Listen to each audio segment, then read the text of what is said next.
This is the Business Breakfast on the UAE's #1 talk radio station.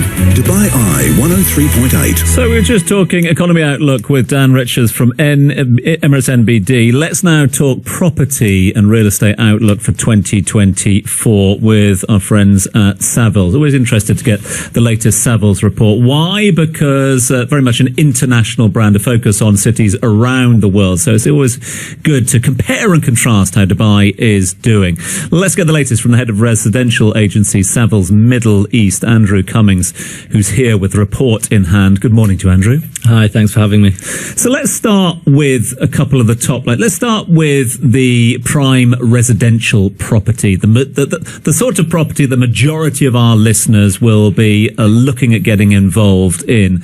The outlook looks pretty good for prime residential, correct? Yeah, very much so. Look, for the past few years, Dubai has been on a high. You know, we've seen some really good growth, and over the past 12 months, we've seen over 17% growth here in Dubai.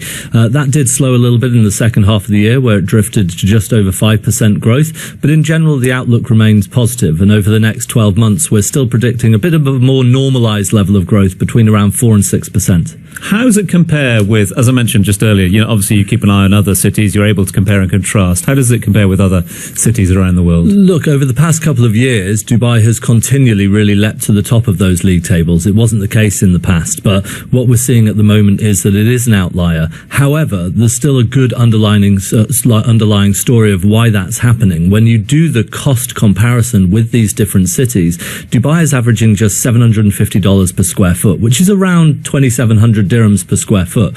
When you contrast that with, say, London, that's actually at $1,900 per square foot. When you look at New York, that's $2,500 per square foot. So we're really seeing that Dubai's affordability on a global scale is being maintained. That said, the gap is closing. And if you go back just 3 years, the gap between London and Dubai was more like a 5-to-1 ratio, and now that's down to around a 3-to-1 ratio. So as Dubai's growth has started, we've really started to see the gap close with those international cities. And talking of those international cities, just before we move on to all things luxury, I mean, London is always one that's talked about and compared and contrasted, etc. So if the Dubai forecast is good for this year, would it be the same in London, or are we waiting to see? No, look, we'll wait to see. There's a lot going on in the world this year. Actually, elections is every year, I suppose. Look, elections is actually a big one this year. Elections are taking place in around 40 countries, which account for over 60% of the world's population. That's going to have a profound impact on what happens in real estate. But equally, what we're likely to see is a dropping off of interest rates, which will probably happen more towards the end of the year. So whilst you might have that uncertainty from elections, you'll also see a drop in interest rates. That could lead to a bit of a boost in the prime prices towards the end of the year. And of course, here in Dubai, a drop in interest rates means an increase in mortgage registrations and then, again, further growth. Okay, the time have cometh. Let's talk, Rodney, millionaires, because the influx of millionaires, multimillionaires, squillionaires, and whatever any heirs you want into Dubai has been well documented as well.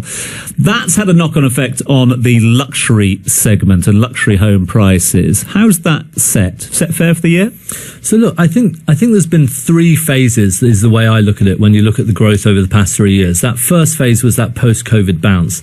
That first year where everyone rushed to space, moved out to the Palm and so on and so forth. You then saw a further influx as the sort of confidence came, but also there was regional instability.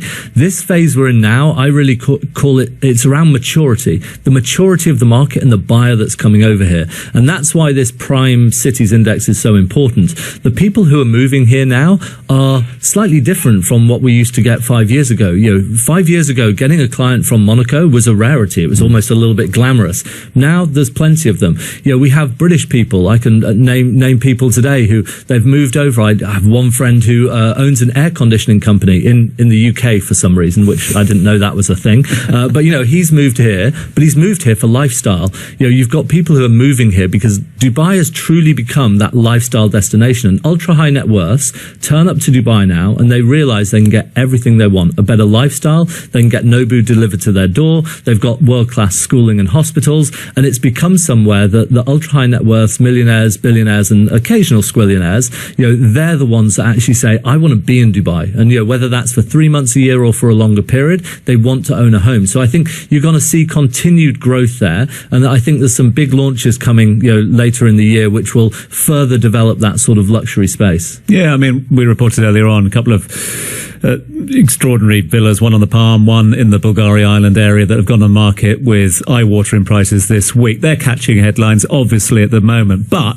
does that sort of shadow the undersupply issue at the moment? You mentioned about your friend coming over as well, and others. Well, if there ain't properties for them to buy, and look, that's the big issue here. Like, I think if we look at the lack of supply, and I'll just pick one community, Jumeirah Golf Estates, as an example, because that gentleman I mentioned, who won't appreciate me probably mentioning him on the radio, I've got 3 friends live there. None of them are happy with the supply. There's just not enough of quality, good, decent villas. When you look on the Palm at sort of turnkey luxury villas, there's 3 that would qualify on an international standard. You are seeing good quality penthouses. There's a lot of fantastic launches. You've got One Palm, Royal Atlantis, Six Senses is coming, Dorchester, One Zabil's just handed over. But on a villa side of things, there really aren't that many villas that are actually available that would qualify by international standards. So that undersupply, I think, will keep prices fairly steady.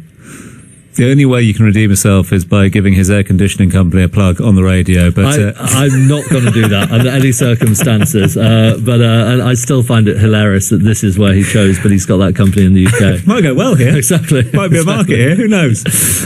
Listen, really appreciate it. Thanks very much indeed for your time. Thanks for coming in as well on a Friday morning. Thank you very much indeed for the report. Latest report is now out from Savills. And a huge thanks to Andrew Cummings, the head of residential agency at Savills Middle East.